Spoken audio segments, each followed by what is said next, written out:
130 психолози се на терен и работат во Кочани и Штип со цел да им се помогне на граѓаните во кризните места по несреќата во дискотеката. Во Средното општинско училиште Јане Сандански во Штип во еден клас има 3 починати средношколци, а од останатите класови повеќе повредени. Како што истакна министерката за образование и наука Весна Јаневска, денеска од Штип се работи и со средношколците, но и со сите останати засегнати граѓани. Во координација на повеќе институции бесплатно се нудат психолошки терапии на сите на кои им е потребно.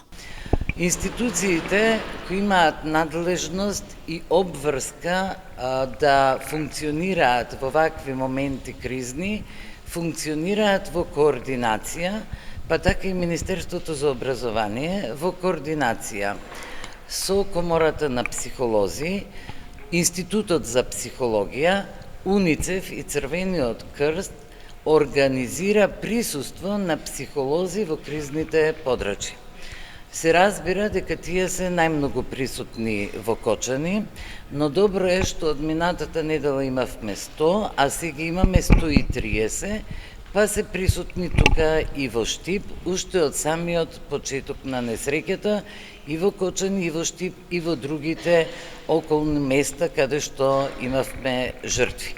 Центар за советување на млади има и на Универзитетот Гоце Делчев во Штип. Дополнително од претходната недела се прават проверки по училиштата, градинките, државните училишта, дали има соодветни апарати за справување со катастрофи. На УГД исто така има отворено Центар за советување на млади, всушност збирно место на психологите, каде што тие се среќаваат, прават план и продолжуваат да работат низ градот, а секако и таму индивидуално да работат. Дополнително би сакала само да нагласам дека Министерството за образование и наука минатата недела испрати писмо до општините и до државните училишта да се направи дополнителна проверка на безбедносните системи, односно да се види дали има проценка на ризик од катастрофа, дали има план за справување со катастрофи и дали опремата која е потребна, како ПП апарати, хидранти и друга опрема ја има во училиштата. Согласно изјавите од ЗЕЛС, изминатиот период се потврди дека најголем дел од училиштата ги имаат сите неопходни работи за справување со евентуална катастрофа.